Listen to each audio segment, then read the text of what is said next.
Ngayon, dahil inumpisahan na ho natin dyan, mga kababayan, no? Meron akong isang nakitang post. Meron akong isang nakitang post, mga bossing, no? Ayan. Sino po yan? Nakikita nyo po, apelido Cayetano, no? Hindi po yan yung Cayetano na magkapatid na nasa Senado ngayon. Iyan po, mga kababayan, ay yung kapatid nila na si Lino Cayetano. At ang napapansin ko ho, lagi, mga boss chief mo, sir, ito yung laging talagang kontra kay Alan Peter Cayetano. No?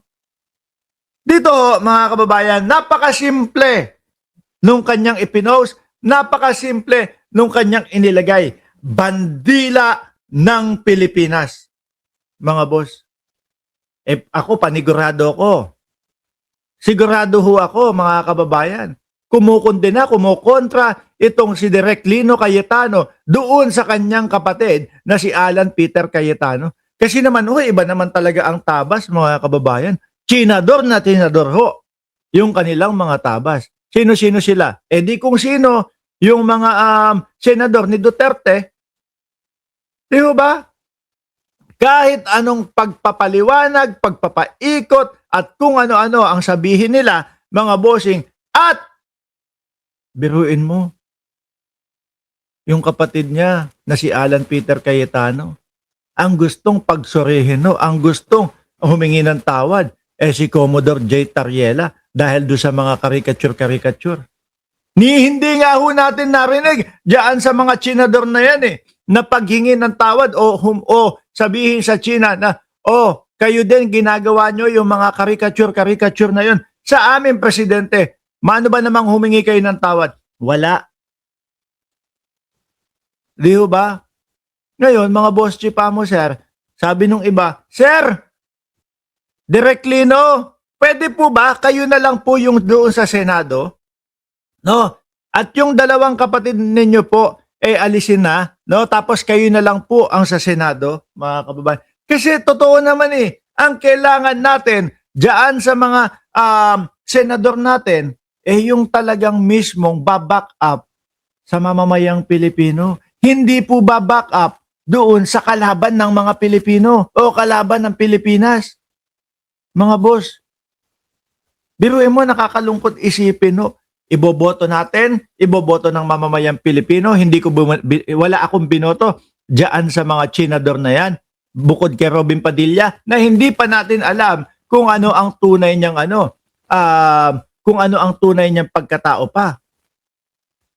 Di ba?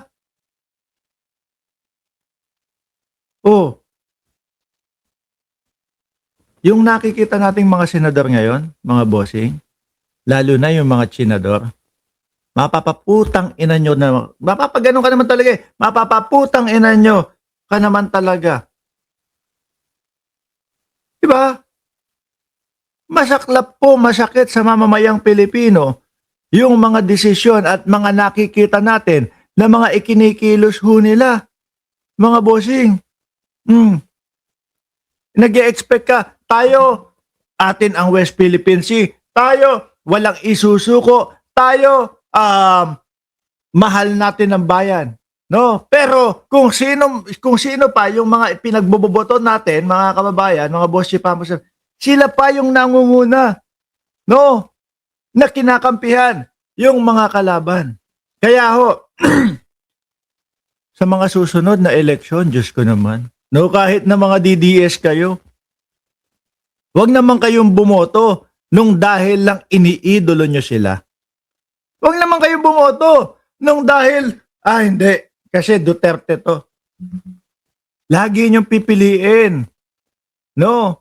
Yung para sa Pilipino, hindi yung para sa Duterte lang. Lagi nyo pipiliin. Tignan nyo, sa totoo lang ho, mga kababayan, kahit papaano, ang makikita natin doon sa mga DDS, napapasabi sila, langya ka, Marcoleta, ibinoto kita, tapos ganito ang gagawin mo.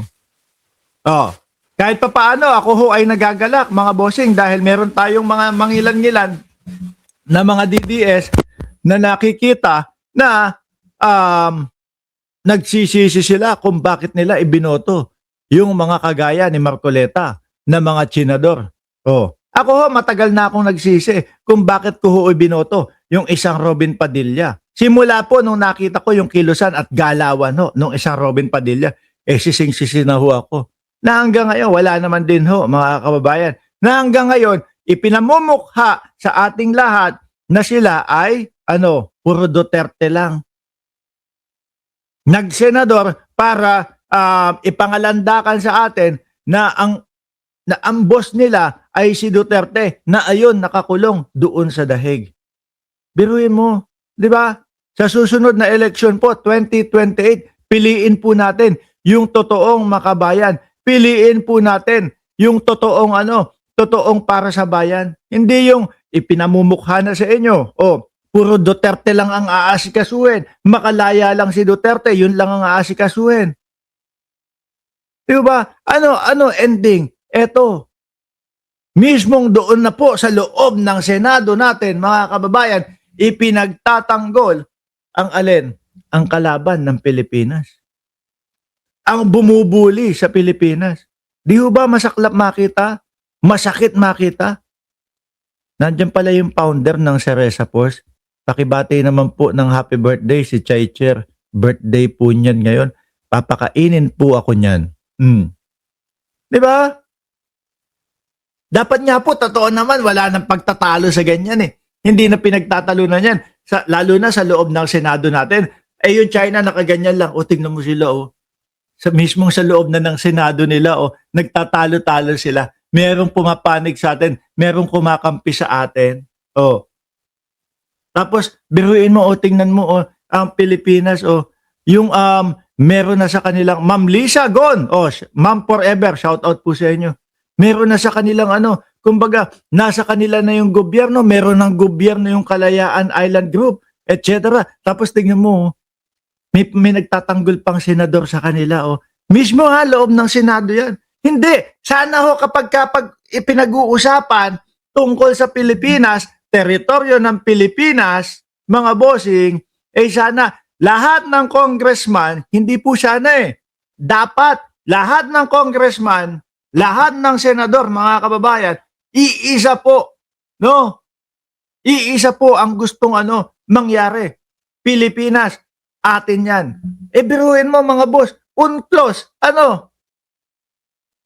ibinigay sa atin ang karapatan. Pero sa kanila, sumusubok pa din mawala yung karapatan na yon.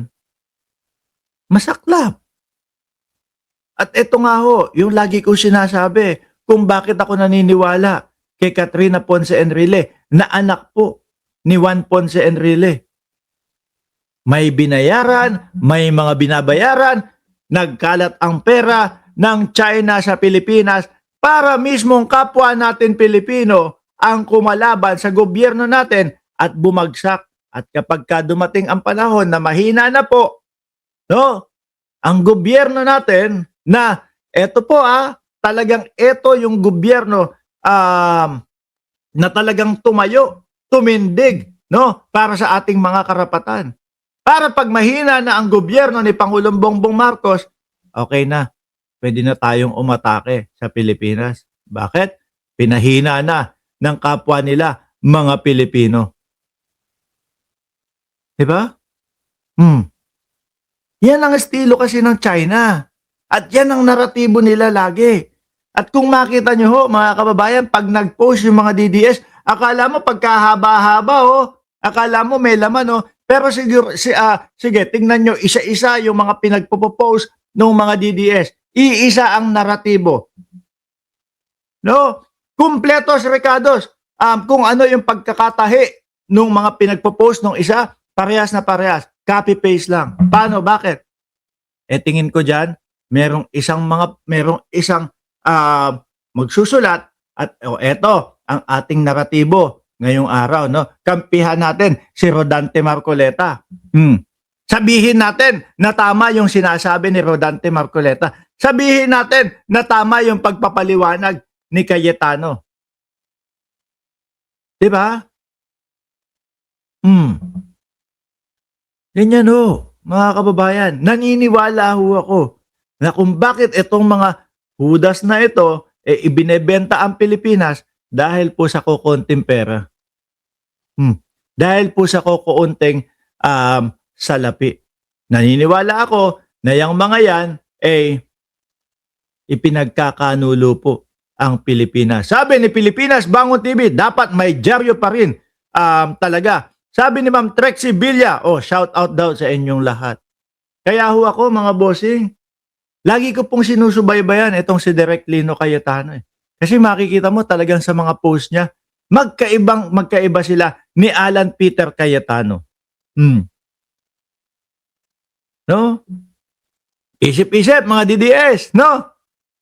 Yung ipinangangalandakan nyo sa amin at ipinagyayabang nyo sa amin na kayo ay makabayan,